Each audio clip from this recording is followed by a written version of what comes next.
출애굽기 29장 29절부터 37절 말씀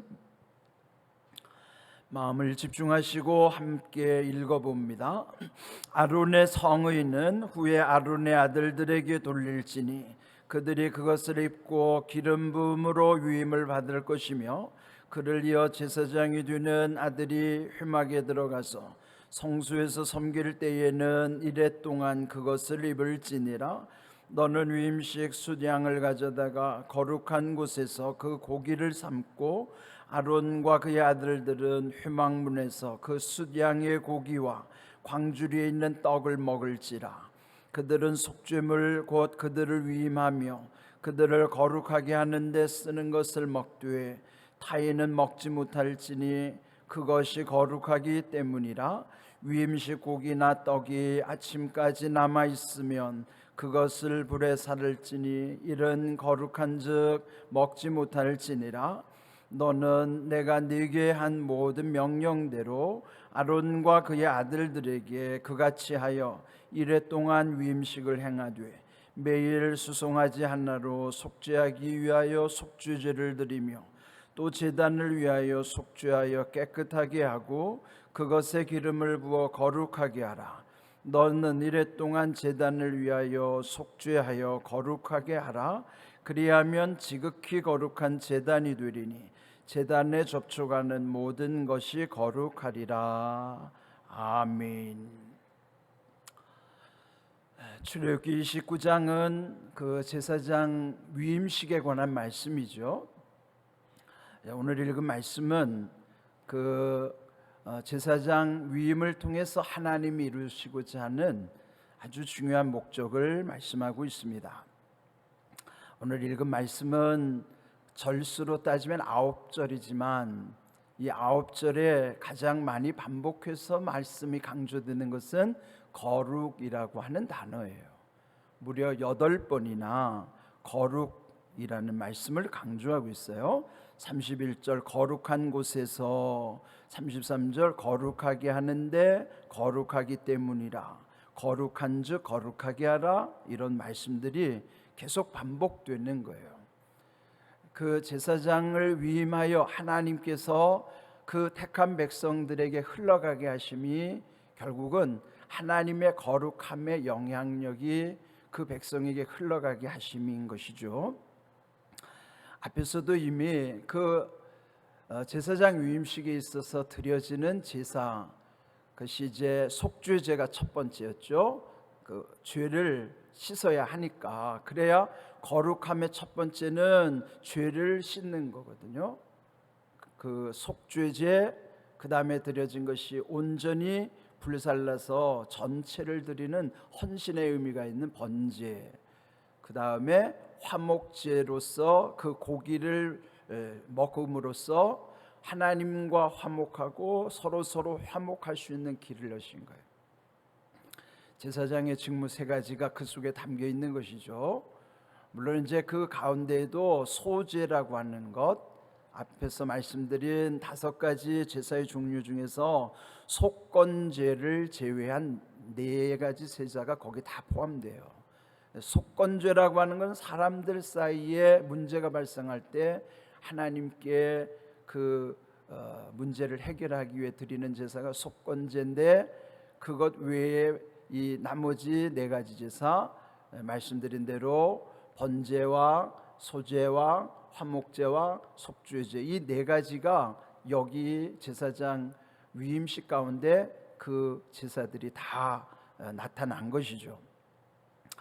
결국 그렇게 하는 가운데 오늘 읽은 29절 보면 아론의 성의, 이것은 거룩한 옷, 대제사장만이 입을 수 있는 그 거룩한 옷은 그 아들들에게 대물림이 되도록 그 제사장은 세습을 하는 거예요. 그런데 이 아론의 아들들에게 그 성의를 물려주라는 것이죠. 나중에 아론이 죽으면, 그러니까 종신직이니까 그 아들 중에 물론 마지가 대제사장을 이어가는 것이지만 그 아론의 첫째 아들, 둘째 아들은 그 성전에 불을 잘못 썼다가 죽잖아요.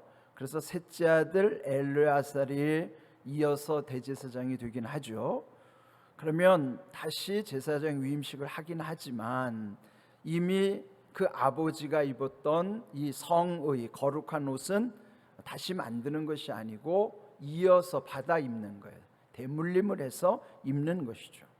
그리고 그 위임할 때는 어떻게 하는가? 30절 보면은 성소에 들어갈 때 그 성의를 입고 이래 동안 그 위임식을 하는 거예요. 대제사장 위임식은 7일 동안 지금 여기 앞에서 보았던 대로 속죄제와 번제와 화목제를 드리면서 그 거룩함으로 지도자를 세우는 거예요. 이게 옛날 방식은 이렇게 엄격하게 지도자를 세운 것은 오늘날도 지도자를 세우는 하나님의 목적은 동일하죠. 다만 요즘은 형식에 치우치지 아니하고 그 중심을 보시는 하나님의 뜻이 우리 가운데 있어야 되는데 요즘 교회들마다 영적 지도자들의 회의함이 사실은 참 문제예요. 저도 참 예외일 수 없지만은 이렇게 물론 모든 각계의 지도자를 세우는 게 다 중요하죠. 국가의 지도자든지 어느 조직의 지도자든지 다 중요한데 이 영적 지도자를 세우는 것은 여기 오늘 하나님이 가장 중요하게 여기시는 게 거룩함을 회복하게 하시고 유지해 가게 하시는 거예요. 그런데 이제 여기 그 과정이 얼마나 엄격한 것인지 그런 제사와 제물을 아주 엄격하게 하는 거예요.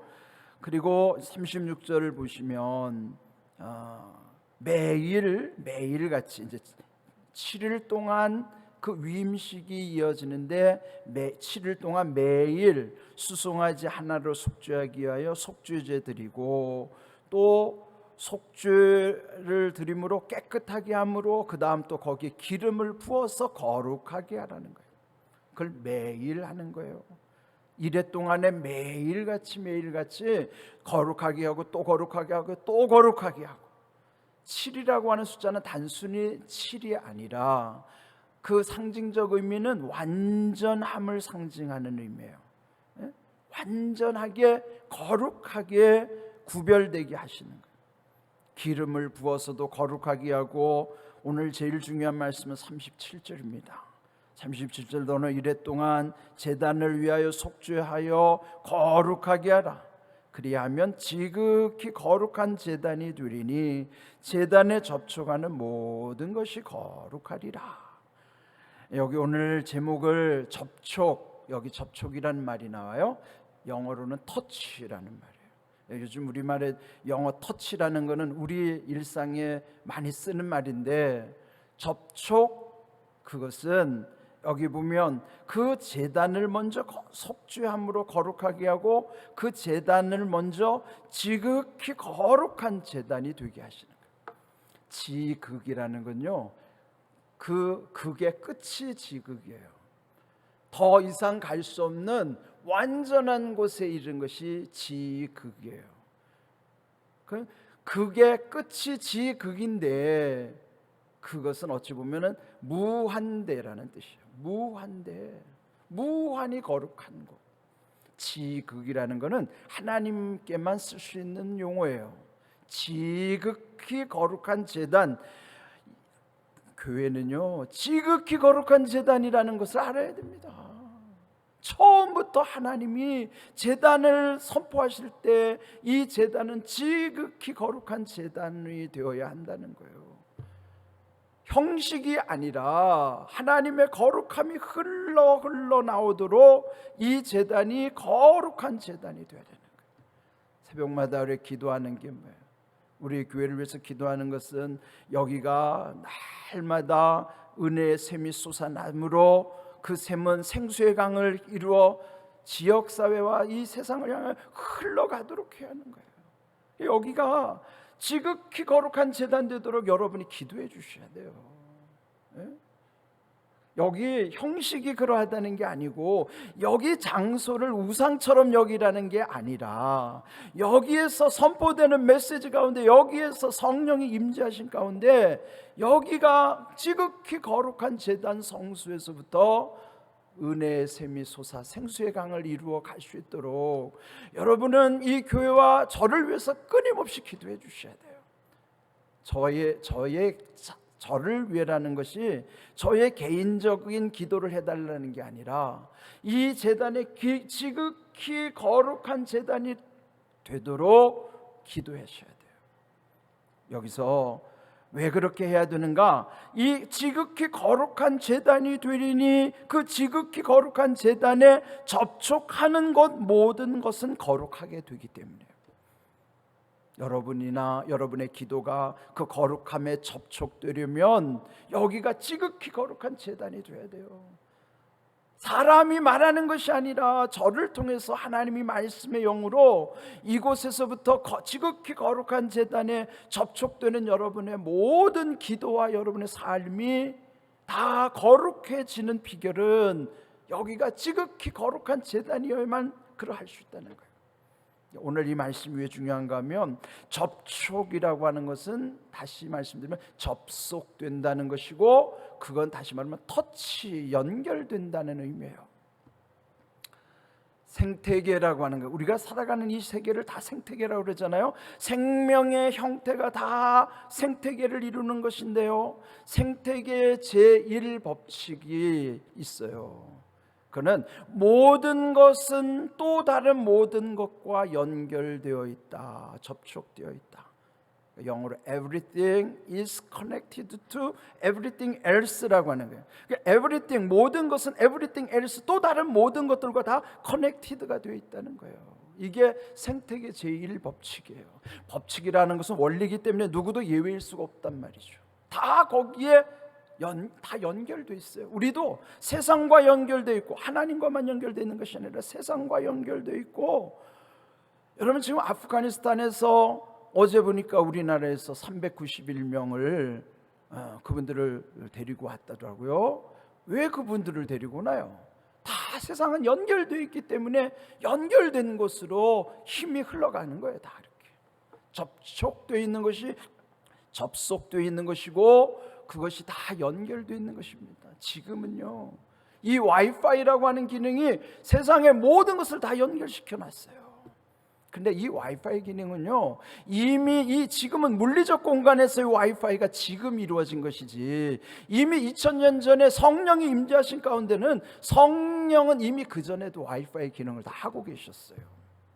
초대교회부터 시간과 공간을 초월하시는 성령님은 실제로 와이파이 기능으로 우리 가운데 역사하신 거예요.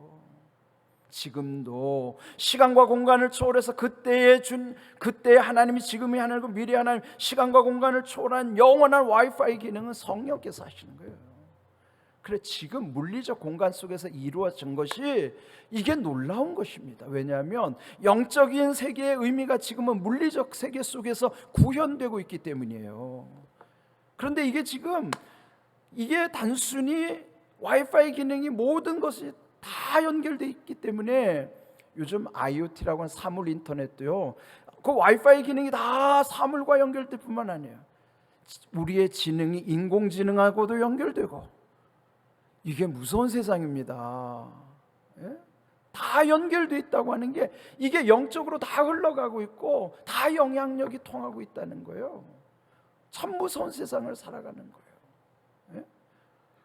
여러분, 이게 지금 여기 접촉이라고 하는 것이 접속, 터치되는 것, 저는요, 미래의 이 물리적 세계는 우리가 어떤 낙원을 꿈꾸기보다는 이상한 괴물이 나타나는 사회가 될 수 있어요. 지금 여러분, 이 AI 기능이라고 하는 것, 인공지능이라고 하는 것 단순히 좋아할 것만도 아니에요. 왜냐하면 지금 인간보다 더 지금 지능이 더 똑똑해지고 있어요. 요즘에 가상현실이라는 말은요, 옛날에는 이 말이 모순이었어요. 어울릴 수 없는, 가상은 가상이고 현실은 현실이었지. 근데 지금은 버추얼 리얼리티라고 하는 것이 가상과 현실이 지금 합쳐지고 있어요. 왜? 연결돼 있어요. 그래서 오늘날의 사회를 초연결 사회라고 해요. 그게 하이퍼 커넥티드 소사이어티라고 그래서요, 초연결 사회, 이게 지금 다 접촉, 터치되어 있는 거예요. 그래서 여러분, 영적으로도 여기가 지금 거룩함으로 다 터치되어 있기 때문에 우리가 이 제단을 소중히 여기고 영적인 세계를 소중히 여겨야 되고요, 안수받는 것도 아무 데나 가서 안수받아도 안 되고, 이게 정말 영적인 세계, 물리적인 세계가 지금 거의 통합 기능을 이루고 있기 때문에 저는 물리적 세계는 앞으로 희망이 없다고 봐요. 좋아지는 것 같지만 괴물이 나타날 거예요. 그런데 이런 영적 세계의 의미가 현재 물리적 세계 속에서 이 와이파이 기능과 여러분 비교해봐요. 유사한 게 얼마나 많은지. 그런데 저는요, 마지막 때 하나님의 나라를 실현해 가시고 완성하실 때 하나님은 이 시대의 이 모든 기능을 반전시키실 거라고 생각합니다. 그래서 여러분, 이 무서운 거예요. 세상이 좋아졌다고 희희낙낙할 때가 아닙니다. 영적으로는 위기의 시대를 살아가고 있고요, 하나님의 나라가 우리에게 도래하려면 금세 도래할 수 있어요. 그래서 우리는 깨어 기도해야 되지, 그저 뭐 살기 좋다고 희희낙낙하고 믿음 없는 사람처럼 그렇게 살면 안 됩니다. 정말 이 시대의 구원을 위해서 마지막 때에 우리가 정말 이 거룩함의 제단, 지극히 거룩한 제단과 접촉하여 거룩해져가는 영향력이 흘러갈 수 있도록 우리가 이 하나님의 나라를 위해서 마지막 주자로 살아갈지도 몰라요. 여러분, 이런 걸 알아야 영적으로 깨어 기도하고, 지금도 이렇게 깨어있는 사람만이 새벽에 접촉된 거고 접속되어 있는 거예요. 그래서 저는 이 새벽 기도회가 얼마나 중요한지 몰라요. 왜? 영적으로 깨어있는 사람만이 새벽 기도할 수 있어요. 새벽 기도 아무나 하는 거 아닙니다. 그래서 여러분, 이 말씀 37절 기억하세요. 우리가 이 제단이 지극히 거룩한 제단에 접촉되고 접속되고 연결돼야 하나님의 나라를 향해서 우리 인생이 소망이 있는 것이지, 그것 없이는요 세상 소망 없습니다. 오늘 주신 귀한 말씀을 깊이 기억하십시오. 그리고 여러분, 오늘 밤에도 금요 성령 집회에 나오셔야 돼요. 영적으로 깨어있으려면 금요 성령 집회에도 여러분 나오셔서 성령의 충만함 가운데서 우리들이 살아야 됩니다. 그런 은혜가 우리 가운데 임하기를 주님의 이름으로 축복합니다. 아멘.